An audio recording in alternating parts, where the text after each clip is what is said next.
Welcome to the Explainer, everyone. Whether you're a parent helping your kids out, a beginner to the faith, or just someone looking to really understand these beautiful recitations, you're in exactly the right spot.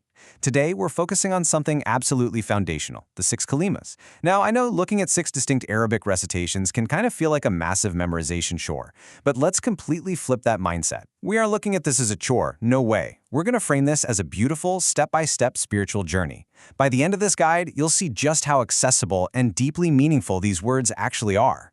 To make things super easy to digest, we've split our journey into three core stages. First up, foundation of faith. Next, praise and oneness. And finally, forgiveness and refuge. Grouping them like this just makes it click, you know? We start with a pure heart and end up with divine protection. Let's get right into it. So, stage one, foundation of faith. This is where we lay down the deepest, most essential roots of belief before tackling absolutely anything else. All right, our first kalima is called Tayyibah, which beautifully translates to pak, or purity. Think about it. Before you build a house, you've got to clear and prep the ground, right? It's the exact same concept here. Before building a spiritual life, we need to purify our hearts and minds. This first kalima, it's basically the ultimate cleanser for the soul. Let's look at the words together, nice and slow. La ilaha illallahu Muhammadur Rasulullah. It's short, it's rhythmic, and honestly, it's incredibly profound. This simple sentence is the absolute bedrock of the faith. It establishes right off the bat that there is no deity but God, and Muhammad is his messenger. And that leads us to a really natural progression. We start with step one, which is that pure belief in the heart, the tayyib we just talked about. But, belief isn't meant to just stay hidden away. Once your heart reaches that purity, you naturally want to move to step two, verbally declaring it to the world. And that spoken testimony is what we call Shahadat. Which brings us perfectly to our second kalima, Shahadat. Shahadat literally means gawahi, or testimony. It's kind of like taking the witness stand for your own faith. You've purified your heart, and now you're officially, out loud, testifying to that pure truth. Let's recite this testimony together, keeping a nice, easy pace. Ashhadu an la ilaha illallah wahdahu la sharika la wa ashhadu anna Muhammadan abduhu wa rasuluh. Take a breath.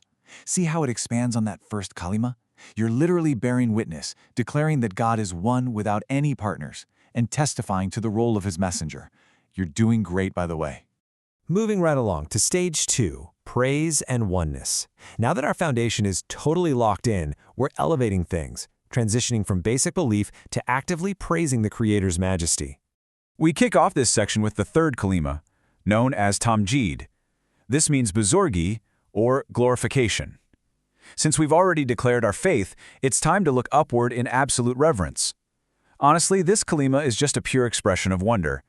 Let's keep up that steady rhythm as we recite this glorification. Subhanallahi walhamdulillah, wa la ilaha illallah, Allahu Akbar. وَلَا حَوْلَ وَلَا قُوَّةَ إِلَّا بِاللَّهِ الْعَلِيِّ الْعَظِيمِ. Sure, it's a little bit longer, but notice the musicality of it. It weaves praise, gratitude, and a massive declaration of God's power into one continuous, beautiful thread. And that builds directly into the fourth kalima, Tawheed. Now, the concept of Tawheed is central to the entire faith, meaning akela, which represents complete, absolute oneness. This kalima strips away all the noise and complexities, focusing entirely on the unmatched, singular nature of God.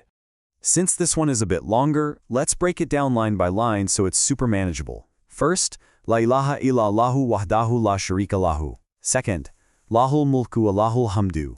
Third, Yuhyi wa yamitu biyadihi al-khair. And fourth, Wa huwa ala kulli shay'in qadir. By taking it step by step, you really absorb his sovereignty, his life-giving power, and his ultimate capability. Okay, here we are at stage three, forgiveness and refuge. We've built the foundation. We've elevated our praise, and now we use these final two kalimas to actively maintain and protect our faith. Enter the fifth kalima, Astaghfar. Astaghfar means tawbah karna, which is the sincere act of seeking forgiveness. Look, we're all human, right? We all mess up sometimes. This kalima gives us a highly structured, beautiful way to earnestly turn back, seek pardon, and just wipe the slate clean. Let's break this one down into manageable chunks to help it stick in your memory. First, Astaghfirullah Rabbi min kulli dhanbin. Second, khati'atin aw amadan. Third, innaka anta allamul ghuyub. And fourth, wa ghaffaru dhunub, ولا حول ولا قوة إلا بالله العلي العظيم. Breaking it up like this just makes it so much more approachable, doesn't it? You're basically acknowledging your flaws and asking for ultimate mercy from the knower of the unseen. And finally, the last stop on our journey, the sixth Kalima, Radd-e-Kufr. The translation here is super powerful. It means kufr mitana, literally wiping away or entirely rejecting disbelief. While the fifth Kalima was all about seeking forgiveness for personal mistakes, this sixth one is an active shield. It's a comprehensive rejection of absolutely anything that could threaten to corrupt that pure foundation we built back at step 1.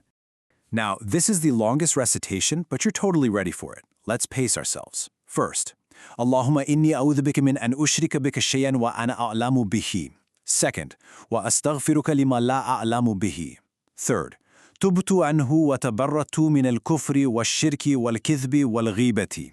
Fourth, wa aslamtu wa aqulu la ilaha illallahu Muhammadur Rasulullah. Notice how it ends? Yep, right back at the very first kalima. It brings the whole spiritual journey full circle, totally sealing your faith. This really illustrates the amazing narrative arc we've just traveled together. We started with Tayyibah, the simple, pristine purity of the heart, and we finished with Radd-e-Kufr, the robust, comprehensive protection of that exact purity. These 6 kalimas aren't just some random list of Arabic words. They are a perfectly designed pathway. They take a believer from that very first spark of discovery all the way to securing lasting, unbreakable spiritual protection. This is a journey meant to be lived, not just something you memorize once and forget. You've got the structure and the deep meanings to guide you now. So my question to you as we wrap up this explainer is this: which of the 6 kalimas are you going to practice reciting from memory today? Seriously, don't wait. Pick just one and take that beautiful step forward right now. Thanks so much for joining me. Keep practicing, and I'll see you in our next explainer.